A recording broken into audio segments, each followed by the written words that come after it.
Good morning and welcome to the National Newspaper Publicists Association's Let It Be Known. Tim Scott, Uncle Tim, has thrown his hat in the ring for the GOP nomination for president. Let the games begin. Also, E. Jean Carroll says Donald Trump further defamed her during the CNN town hall debacle, and she wants the judge in the case to award her even more than the $5 million that a jury decided she should get from the former president. School librarians in certain states across the country are facing years in prison and thousands of dollars in fines for providing children with so called harmful books. It's critical race theory gone wild. We will discuss. And experts say a U.S. default on its national debt would have devastating impacts on federal workers, recipients of federal services, and consumers. We're going to tell you why Black people will feel all of that the most as President Biden and Speaker McCarthy talks yesterday really didn't go as far as some had anticipated, or at least some thought it went, particularly given the comments that both made afterwards. It's the Republican leadership that made comments that said, no way is this deal going to work. So here we are, just a week away from the U.S., for the first time in its history, defaulting on its debt. It's going to affect us in a big way. We're going to talk about that. But first up, as we move into librarians, this critical race theory is off the chain. First and foremost, you might wonder, he is not in studio. I'm in Atlanta, Georgia. Today is a big day, meeting with Ambassador Andrew Young to discuss some things that we're going to bring to you a little bit later. Also, a conversation with the vice president is scheduled to happen today as well. So we're going to have a lot to bring you later on. But first, we start as parents and educators fight over book bans. 5 states have enacted criminal punishments for librarians who allow children to access, quote, obscene materials, with a dozen states considering similar actions. The laws could subject librarians to significant penalties, including imprisonment and hefty fines for providing sexually explicit, obscene, or books deemed harmful to children. At least 7 state legislatures have passed these laws over the past 2 years, and 6 of them doing so in the past 2 months, although the governors of Idaho and North Dakota vetoed similar legislation. The laws are pending in 9 other states, but so far there have been no instances in which a school staffer has been charged under the new laws. Around a dozen states have also considered more than 20 similar bills this year alone, with approximately half of them expected to be reintroduced in 2024. Laws in Idaho, Arkansas, Indiana, Missouri, North Dakota, and Oklahoma could result in fines or imprisonment or both for school employees and librarians. Tennessee's law goes even further, and it targets schools, book publishers, and vendors who sell the books to schools in the first place. The new laws put librarians in the firing line, whereas previously they were exempt from prosecution over obscene materials in almost every state. All but one of the new laws primarily targets schools, but some also include the staff of public libraries, with one specifically targeting book vendors. And of course, in Florida, there are laws that Governor DeSantis has put in place where if it talks about slavery, the civil rights, the Holocaust, or anything like that, it is banned, and librarians could lose their jobs, as well as school employees could lose their jobs. Again, it is critical race theory gone wild. Also, this morning, E. Jean Carroll has asked a judge to amend her initial defamation case against former President Donald Trump to seek additional punitive damages after he repeated his statements in that debacle of a CNN town hall. CNN is really paying the price on that. The request was made in a letter to the judge seeking clarity on the initial lawsuit following a civil jury verdict earlier this month, finding Trump sexually abused Carroll and awarding her the $5 million. E. Jean Carroll's attorney said Trump's defamatory statements repeated during the so-called town hall earlier this month, go directly to the issue of punitive damages, which are intended to punish the person found liable. Carroll's initial suit was held up on appeal and relates to statements Trump made in 2019 while he was president. The trial involved a statement Trump made in 2022. And an appeals court sent the initial lawsuit back to the lower court judge just before the trial. It is up to the judge to determine whether it moves forward. But uh, Trump is meeting today with the judge in Manhattan, as well as prosecutors, as they iron out what he can and cannot say about his criminal case. So it's going to be very, very interesting how that is handled. Good morning to Danielle Pierre, Monique Daniels, Sophia Matt says good morning. And of course, Power 96 started us off in rare form. He says, ain't nothing shaking but the leaves on the trees, and they wouldn't shake if it wasn't for the breeze. Boy, oh boy. I don't know what Russell Simmons was thinking about not giving you a deal with Def Jam. With those lyrics there, Power 96. We are anticipating the guest from the Tennessee Tribune at any moment now, whenever she's ready. It's always good to have representation from our member newspapers. The NMPA, of course, represents 230 plus African American newspapers around the country, including here in Atlanta, Georgia. We have several in Atlanta, Georgia, including The Voice, and the who else we got, Greer? The Star, and of course Rolling Out is here, among others. So we everywhere. That's what we tried to tell you before. Tim Scott. I'm not quite in Tim Scott country, but Tim Scott, some, including like David Youngblood, refers to him as Uncle Tim. He's thrown his hat into the ring as a Republican nomination, or for the Republican nomination for president, the longtime and devoted ally of former President Trump. He's going to run against people who also are allies of Trump, including former South Carolina Governor Nikki Haley. Ironically, Nikki Haley appointed Tim Scott in 2013 to represent South Carolina in the U.S. Senate after the retirement of Jim DeMint. And yes, Austin Cooper, Austin is writing in Uncle Tim Tom Thomas. He said he hates that. Of course he does, right? Tim Scott said he hates being called Uncle Tim. He said he's no Uncle Tom. Words, actions, right? The Republicans already have a crowded field of candidates, including former tech and finance guru Vivek Ramaswamy. How do you say his name? Because he's such a racist, you don't need to really say his name, but David knows who I'm talking about. Power 96 says Tim Scott is Mushmouth from the Cosby Kid cartoon show. And it's so interesting he say that. I mean, we're a serious news organization, but several somebodies, if you watch social media at all yesterday, they kept putting up these side by sides of Tim Scott and Mushmouth. And I just think, oh boy, Phyllis is having technical problems this morning. And so thus the delay for Phyllis. But anyway, many expect Florida Governor Ron DeSantis to formally announce his candidacy this week, if not then next week. But we've been hearing that for a minute now. There's been some questions as to whether or not DeSantis really wants to go toe-to-toe with Donald Trump. Mike Pence also hasn't ruled out a run. Virginia Governor Glenn Youngkin, South Dakota Governor Kristi Noem, former Wyoming Congresswoman Liz Cheney, ex-National Security Advisor John Bolton, and former New Jersey Governor Chris Christie. He's a former ally of Trump. Him and Trump has fallen out.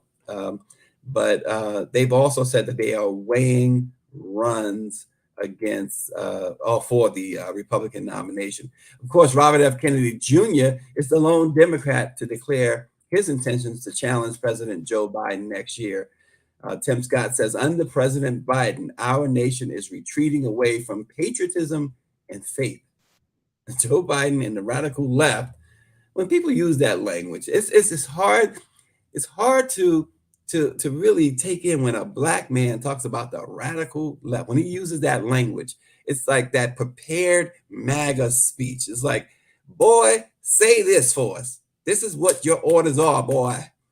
I couldn't resist. I'm sorry. I just couldn't resist. Couldn't resist. But that's what it sounds like. Power 96 says the first GOB debate will be nuttier than a Benny Hill show. Y'all remember Benny Hill? Everyone should run. David Youngblood says Trump will win the nomination and Biden will wipe the floor with him. According to the latest polls, if you can believe polls, of course, we know what belief in polls can do, but Biden does hold a pretty sizable lead as far as the popular vote, but the all-important electoral vote, it's a very, very close razor-thin margin that allegedly Biden holds. So something to look at. And the other thing too, David, what they probably don't want is an election between Trump and Biden where it can be called into question, that it must be a landslide type thing. Otherwise, we're back to square one, January 6th all over again. And the question becomes, too, and this is how it seems to be positioning itself, or the Republicans, some in the Republican Party, as well as Tim Scott himself. Is he the Republicans' Barack Obama? That's something that they seem to be positioning, because so much of politics today, particularly from the Republican Party, seems to be driving toward, at the very least, pushing us back into the Jim Crow era, maybe apartheid, but to put a African American out front of that could give them the whole cover for, see, we're not racist. Got one black friend. Can't call me racist. My black friend, Uncle Tim, is right there, and he's the president. Someone said Tim Scott is 2024's Herschel Walker, just a little bit more articulate. No, David, Tim Scott is no Obama. He's more like Alan Black, like Alan the Black guy in Illinois. And Power 96 says, I am convinced Tim Scott is the direct descendant of Stephen or Stephen from Django. I don't know how to pronounce either one of those things. Unchained. Whoa! Oh, God bless you. Thank you so much. Thank you very much. Thank you. Oh, no. Oh, no. Oh, no. Come on. The dance. Oh, my God. Is he in blackface? Is he really a black guy? Oh, snap. What was that? Tim, let's talk. Let's talk, Tim. Let's talk. Let's talk. Who hurt you, Tim? Who hurt you? That's the question. That's the question for all of them. Who hurt you? OMG. The Gap Band? Woo. These politicians, period, they kill me. It's like they selling you something all the time. And I don't care, you're Democrat, Republican, whatever. Folks, they're selling you damaged goods. Tim Scott, Austin says Tim Scott will lead us to the promised land for him, the plantations.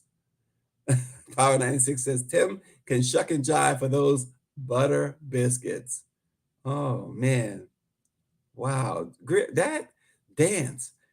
You know what? Who has the, now I won't say better, who has the worst dance, him or Trump? Oh, my gosh. Anyway, I guess I better. Oh, Herschel has. Oh, and Herschel Walker's dance. Look, they can never be on Soul Train. That's for sure. The debt ceiling, folks. We talked about the debt ceiling yesterday. We're going to talk about it again briefly today.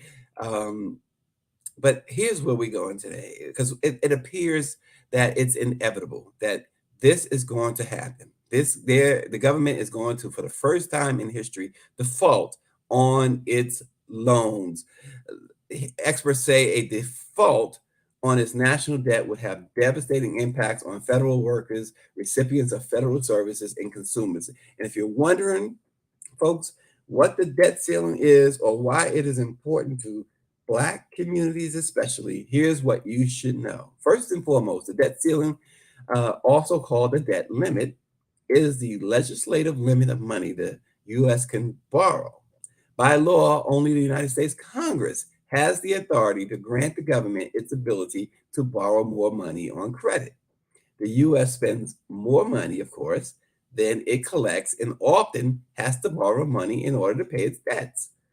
As the government nears running out of cash to pay its bills, the Treasury Department issued a deadline of June 1st for Congress to increase its debt limit or risk defaulting on existing loans and causing economic turmoil. Representative Jamal Bowman out of New York, the Democrat, said reduced spending proposed by Republicans would see cuts across the board from public school funding to public safety programs designed to keep communities safe. He says when you don't see the investments in those areas and increases in those areas, it's going to be detrimental to the entire country, but disproportionately to the Black community. A default, of course, could cause the government to prioritize paying its debt and not finance critical federal services on which Black and Brown communities disproportionately rely, like food stamps and Social Security. It's estimated that 43% of Black Americans have serious health problems or long term care needs, compared with 26% of white Americans. And of course, all that is because of redlining, gentrification, it's because of years and years of oppression and putting us in areas where you ever go into an area where there is landfills and all of these wires going across, and that's generally where Black homes are, homes with Black people and homes with brown people. These are areas where there is environmental problems, and so therefore Black and brown people have more health problems than others. And as for Social Security, it's believed that older Black women are particularly reliant on the public safety net, largely due to long-standing pay disparities in the labor market. A similar healthcare disparity exists for Black veterans who disproportionately apply for disability services. The approval rate has been lower, and so that's going to affect VA benefits, according to experts. Of course, Timothy Williams, environmental racism. If we defaulted, according to experts, if we defaulted and veterans couldn't get their benefits, that's going to, quote, hurt a lot of Black veterans even more deeply. If a downturn in the economy did happen, experts acknowledged also that an economic recovery for Black Americans would be much more difficult. What one expert said was, what's been unique about the economic recovery that has happened under President Biden is that we've actually seen better outcomes for Black Americans than we usually do. We should hate to see that immense progress, though there's more to do, be put at risk because of political brinksmanship. That's where things stand on the debt ceiling, folks. Yesterday's meeting between President Biden and the speaker, both of them came out of it saying that they're moving in the right direction. But again, the president said that he is not going to raise taxes on the middle and lower income folks. But the Republicans are saying you're not going to raise taxes on the wealthy. The Republicans don't want the wealthy. They're saying that everybody, this is their words, everybody should pay their fair share. And so the language is the same, but the view is different. The president and Democratic negotiators are saying the wealthy doesn't pay their fair share. But the Republicans also want the money that the administration has given to the IRS to prevent the wealthy from committing or getting away with not paying taxes. They want that money taken away. And there's Phyllis from the Tribune, from the Tennessee Tribune. Look it Finally, up. What's finally. up there, Morning, Phyllis? good morning. Good morning. We're going up yonder. We're going up yonder. You're going up yonder. Okay. Going up yonder in more ways than one. I'm sorry about the delay. I was I'm still challenged as to why I could not get on. So I thought, as the children say, if one thing doesn't work, another one will. So I'm with you on my phone. Good morning. Good morning. David Youngblood says, "Hey, fellas." David didn't finish his sentence because he's sure to write, "Hey, fellas, it's about time. We're tired of hearing this guy talk to us." Oh, you kept me calm. You kept me calm. But Phyllis, so Phyllis is with the Tennessee Tribune. We are actually headed to Nashville next month. The NNPA's summer convention takes place there toward the end of June, June 27th. It begins next month, and it should be a lot of fun. I know that Rosetta Perry, the publisher there, knows how to put on a party. So yeah, she's the hostess with the mostest. She just picks up the phone and calls people and say, "This is what we're going to do." So we're excited about her involvement with the NNPA and excited about the NNPA and what you do. We often take our own selves for granted, and but we know if it were not for the Black press and the association to the NNPA, the real stories of our culture and our lives and our communities would not be told. They would either be omitted, glossed over, and the problems and the good things that happens in our community would not be there without the NNPA. So let me just take this opportunity to applaud you. So as a representative of the NNPA, as well as what you do, Stacy, that we appreciate you bringing to the forefront. I remember when I was on last and there was a discussion about what was happening in Alabama to a young person, and I would not have known that had it not been for your program and what you do. So thank you. well, thank you. Certainly can't take the credit. We certainly, as a two-person team, pretty much, Greer and I, and it's our mission to make sure that the NNPA is well represented, and we provide our audience with the headlines to start their day where they might not get anywhere else. So we thank you for joining us. But I wanted to get your take too, because this debt ceiling, this debt crisis that we are really on the verge of entering a crisis. Tennessee, what is there? Are you hearing anything there that folks locally in Nashville perhaps are doing to prepare themselves for this? Uh, just the chatter, because when we face these situations under practically every administration, it's the denial of they won't let this happen. This won't happen. And so there is the chatter, but there is no real proof in our hearts and in our minds that this is really going to happen. I can't remember. I was looking for the date and which administration. It may have been Bush, but it did shut down for about 3 or 4 days Mhm. until Congress come to a solution, a workable solution. Yeah. But sometimes, and we are in this spirit right now with Congress and the leadership as to I'm going to make a point, or I'm going to prove to you all, or I'm not going to put in this bill what you wanted, so shut it down. The willingness to hurt your own to make a point to hurt others that you don't care for. It's amazing to me.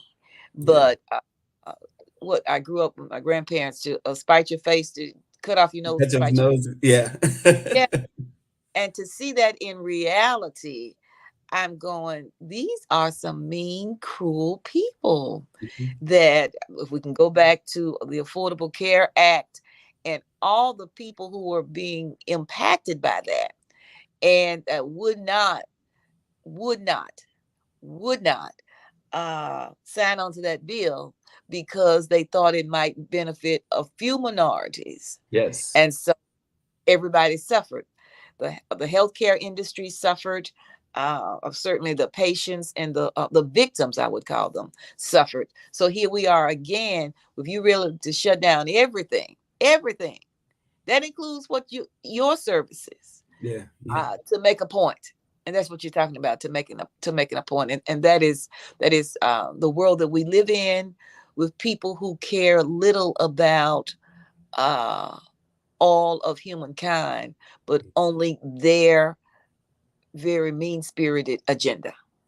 Yeah, and you live in a part of the country, and no part of the country is no longer immune to this, but where it's the South, right? Mhm. And it's still a very it's not the most friendly place, the South in general, not just Tennessee, um, for African Americans and other folks of color. Um, how how difficult is it to see, when you talk to people, how difficult is it to see? You had the situation there even with the legislators, the two Justins. Then prior to that, you had the young man in that situation with the police. um, how difficult to see that the the federal government do things that you wouldn't normally expect, and other times anyway, um, to intentionally, because some of this stuff is intentional, to intentionally inflict harm on the less fortunate. um Give me one example of what you're talking about with the federal government, because I've got Well, some. look, the Republicans want to put a work requirement even on Social Security, right? They want to put a work requirement on those who are receiving food stamps. Um, this is things that these are just the least of things that, when you look at the big picture federally, what Mhm. they are trying to accomplish on the backs of poor and the not so fortunate. And let me just add this point to this, as I expand on what we're discussing. The poor and the misfortunate and the low income is rising. So we aren't talking Mhm. about marginalized people with low and entry level jobs. We are also talking about veterans. We're talking about policemen, policemen and women. We're talking law enforcement officers. That's the better word. Right. We're talking about teachers who are now in that category, because we have raised, because not we, the level has been raised so high Right. that those people who used to be middle class and middle class, and now they're lower class and scraping on being high lower class, because affordability of living, a decent quality of life, is now a long reach for them. Yeah. Regardless that you are a law enforcement officer and saving the lives of everybody, or a firefighter, or a teacher, the incomes is so low. And what we're doing is building on false promises, on false hope, a foundation that is not there.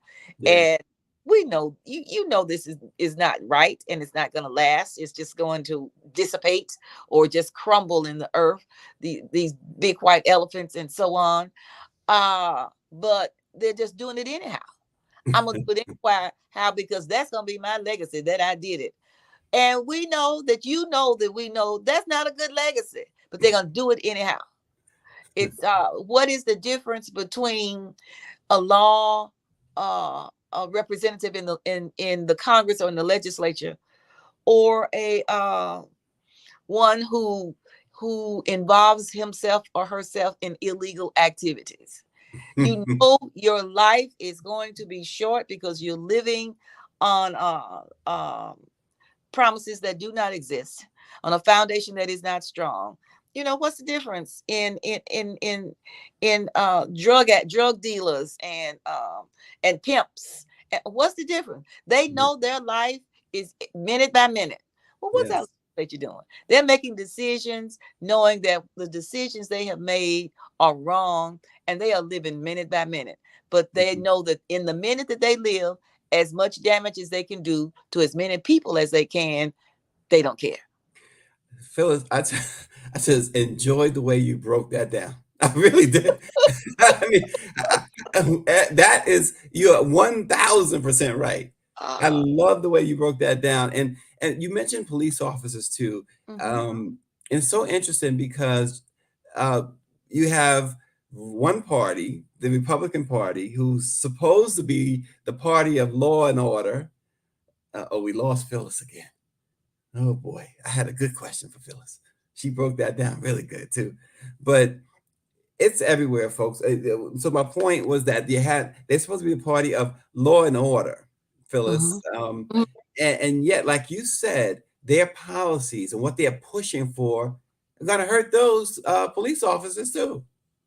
Police officers are not, they don't make a whole lot of money. And now a whole lot of money, truly, if you run into somebody who say they have or make a whole lot of money, they must really make a whole lot of money, because we did a story just to make this make sense. We did a story not long ago where folks who live in certain places like New York or San Francisco, if they have to make something like $345,000 to clear $100,000, it just shows you that what we used to think was a lot of money, even those folks, six-figure folks, are living, six-figure income folks are living paycheck to paycheck. It is. And there's an old gospel song that said, how I got over. I look back and wonder. And if you look back at those who are in that income bracket, and you have to wonder, how am I getting over? Because according to labor statistics, they're not. Right. But according to heart and how you make ends meet, when it's closer you get to the end, somebody moves it. You just make it on a hope and a prayer. And when we talk about this, and we can, just cover ourselves with all these things that are happening, I think what is important is that we focus on what we have to do to change it. And we can commiserate in the muck and the mire of our disappointment and of our despair as long as we like. But until we make the decision within ourselves, one person at a time, that we're going to have to voice our opinions, we're going to have to write our legislators, we're going to have to deal with our Congress people, and we're going to have to vote. All of this has happened because we didn't vote and because we didn't participate in the census. Now, we can do all the technical rhetoric that we like, but if we had voted, if we had participated in the census just in Tennessee, let me speak to Tennessee, our situation would not be like this. We've got to take serious, this voting process, and not let others think it doesn't matter, because they're going to push that down our throats and to our marginalized people. You don't need to vote. It don't matter. Don't let nobody tell you that. And then don't act on, if they do tell you after you finish cursing them out, you go on and vote. Yeah. And just two things with that, Phyllis. And I know a lot of people would not argue with you on those points. But one, Black folks will say, and I know you're not just talking about the presidential election, but I'm just going to, the mindset that I hear a lot of Black folks, well, we turned out, even the president says they turned out for him in the election, and that's why he won, right? But as far as the census, we also know that the census happened during the pandemic, and the then president, Trump, refused to expand it at all, give it more time.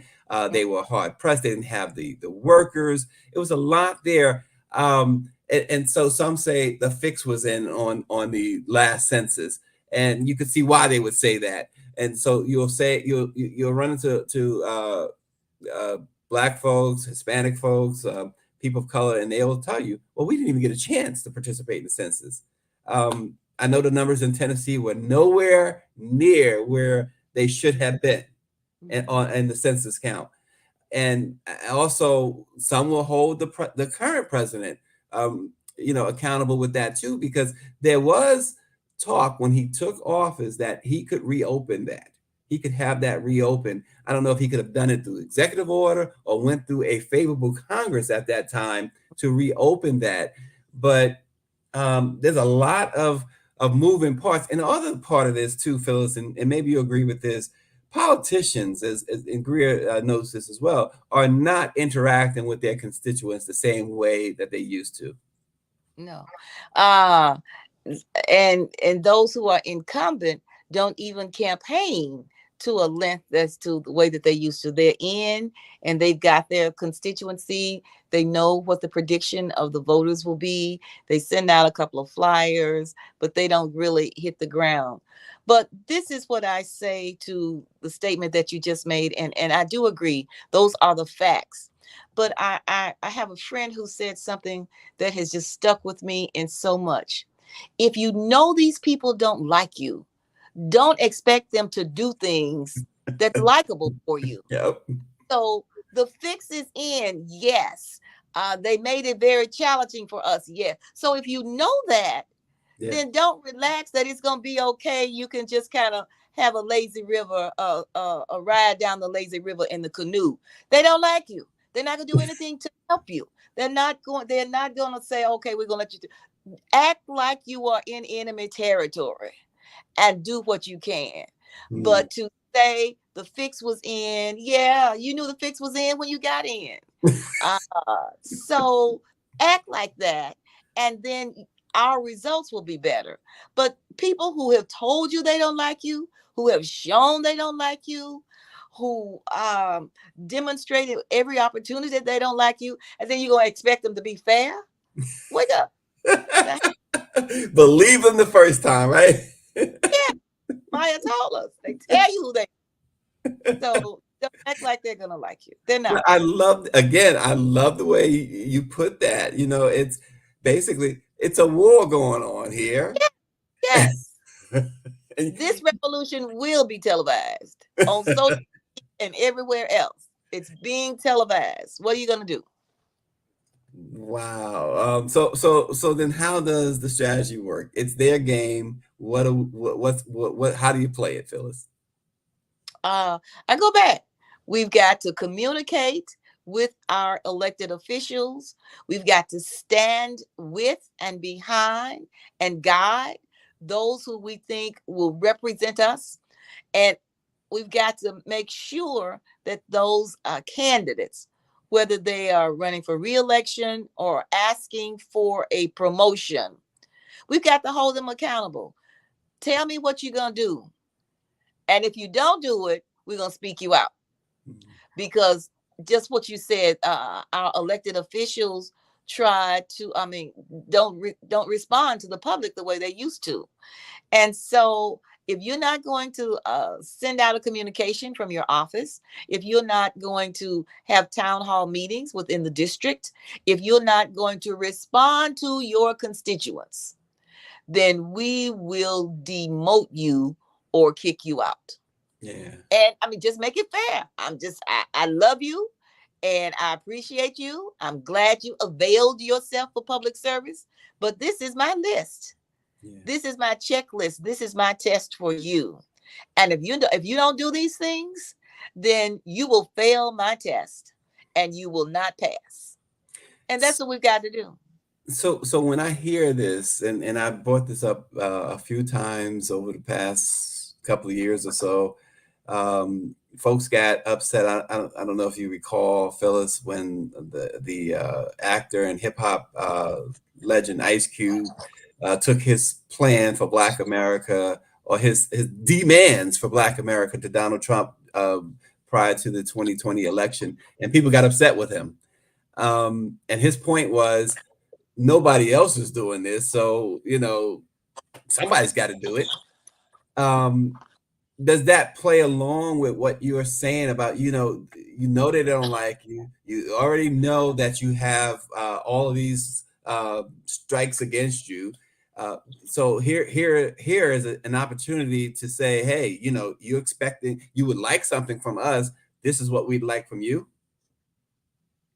I slightly remember that situation when I'm trying to get my camera so my phone doesn't go off. I remember that, but not in detail enough to be effective in a response to his thing. But I can say, in a general sense, somebody has got to stand up.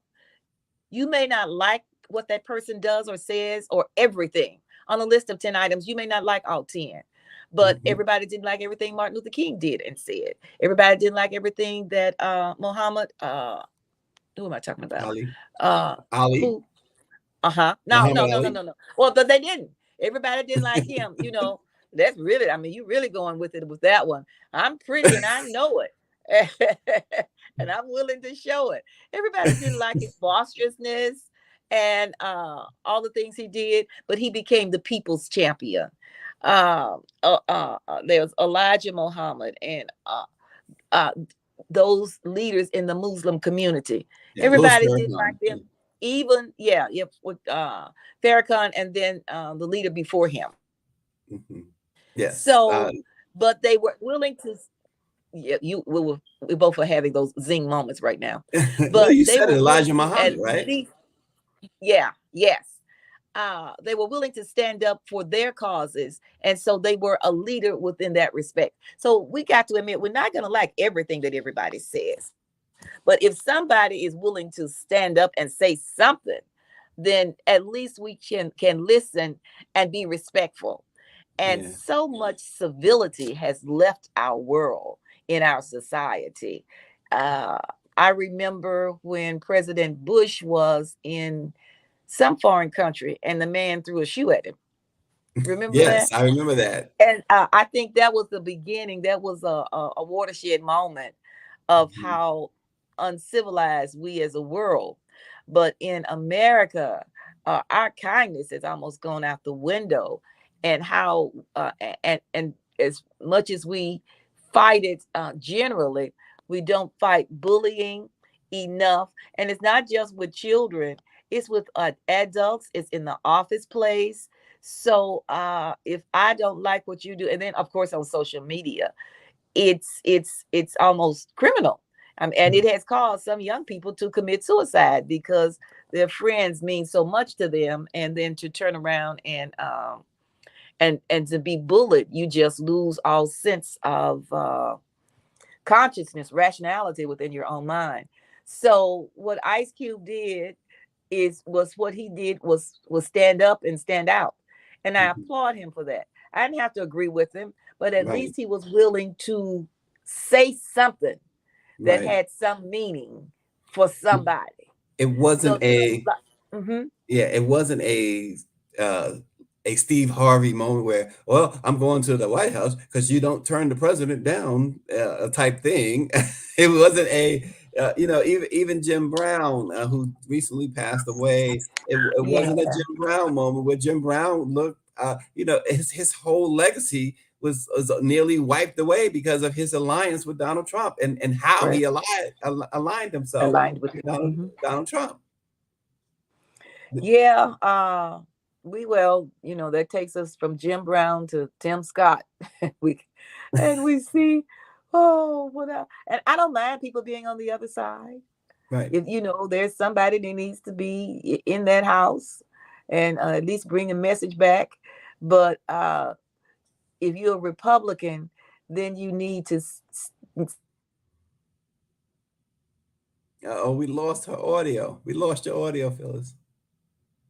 We lost your audio, Phyllis, and I know you were going to make a great point. I know you were ready to make a great point. Are you there? We've lost Phyllis's audio. I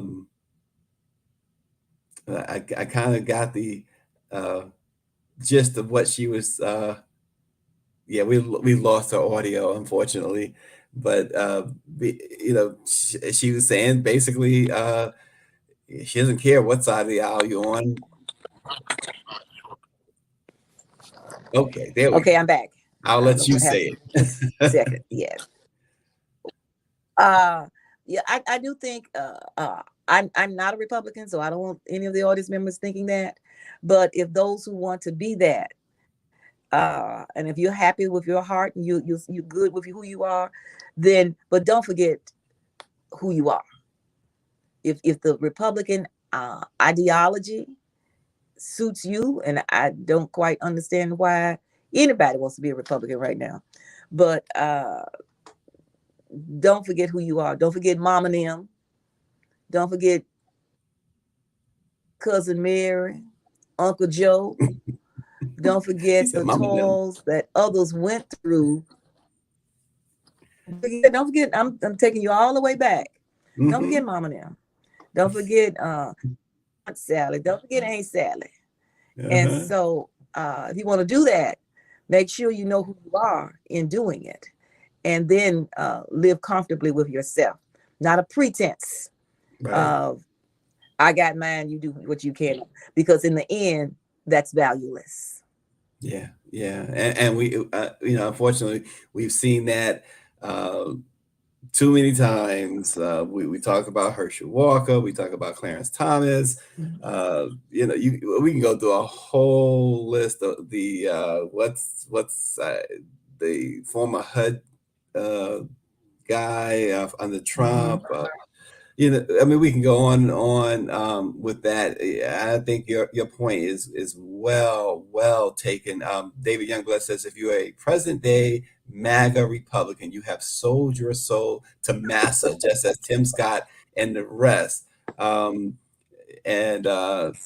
who's that says, don't. Timothy Williams says, don't be a Byron Donaldson. And Angela Connolly comes right out and says Uncle Tom's, and they all they all have ruined any. Did they have a brand? If they had a brand, yes, they definitely did ruin any type of brand. You just you said something, a mouthful, simply when you said be yourself, be real. Young folks say keep it real. And legacy, right? They ruin their legacy. But young folks say keep it real, right? Mhm. And is Tim Scott really keeping it real? Is he dancing a jig for someone? Mhm. You, Well, you got Herschel Walker. It goes. Candace Owens. That what's his name? This the guy who commentates on this, Jason Whitlock, and people hmm. like that. Yeah. Well, who hurt you is my question. It's always been my question. Oh, who hurt you? When did you get? Go back and talk to your mom and find out when when she dropped you on your head. There you go, Phyllis. Oh man, David says it's called a soft shoe tap dance. Terrible. Well, folks, It's we've amazing, lost. but it. I'm here. Can you hear Okay, me? there we go. I can hear you. Yes. Yeah, I'm sorry. Um, it is important. I am so sorry. I'm having technical trouble this morning. The last time I was on, it was just as smooth as a lazy river. As the But other side of today, the pillow. uh, yes, it is. But that's all right. We're gonna plow through. We're gonna plow through. Yes. Um, but I think we really have to do some soul searching. We need to follow the model of the civil rights of the 60s and stand up for something. Although, in those, what, 40, 50, 60 years, so much has changed in our lives: social media, cell phones. Uh, as I have said before, John Lewis, Bernard Lafayette, C.T. Vivian all attended American Baptist College where I serve. And at the same time, and they fought for voters' rights, and they fought for personal dignity, and they were young, just college, early college kids, 19, 20. CT Vivian was the oldest because he came as a more non-traditional student, but they Mhm. had a synergy and fought for that. And that was something everybody could grasp into, because they wanted human respect, and they wanted the right to vote. But those were the ones, the leaders in that, who were willing to put their lives on the line for that cause. Yeah. Every time they went out on a protest, they wrote a new will, or they dated it again, because they did not know if they would live to see another day. So I am not advocating that people need to be willing to die for a cause. That's a personal thing. But what Right. I am advocating is that we have got to stand up for a cause. And on an item list of 10 items, and you don't like all 10, but you can live with the majority of them, I think we should say that. If you look across, and we may never have a national leader like a Martin Luther King anymore, but we can have leaders in our communities, leaders in our neighborhoods, leaders in our metropolitan government, leaders in the state, and have a movement that develops organically because there are causes that we believe in, and we look back and say, we must do this for our children. Yeah, We'll be soon long gone. But every time a parent takes their child to school, there's a secret prayer, some kind of way. Whether you're saying, get out of the car, you late, whatever, but you're saying, I hope I see my child this afternoon when I come to pick him yes. up. You know, my wife just said that this morning when she drops the girls off at school. She says a prayer with them every Yes, morning. That's a really really profound thing because you just don't know. right, You can't be sure, right. and that is really the unfortunate state of America. I don't care who you are. I don't care where you live, private school, public school. It does not matter. Does Not, not matter. no. Phyllis, what does matter is having you on Let It Be Known in the Tennessee Tribune. Everybody, you got to read Phyllis in the Tribune, read the Tribune, period. Right. And if you happen to be in Nashville, check out the Tribune store. It's two of them in the Two airport. stores. Two Yes, in the stores. metropolitan. Yep, Isn't that something? So it is. Rosetta Perry doing Rosetta Perry things out there That's in right. Nashville. That's Thanks so right. much, Phyllis. We really, really appreciate you taking out the time this morning. We appreciate all you watching. Please subscribe to our YouTube channel, the Let It Be Known YouTube channel. And we are going to keep doing this for your edification and any benefit you get out of it. We are really, really hoping that you appreciate it. Thanks for watching. We'll see you tomorrow. Bye bye. Thank you.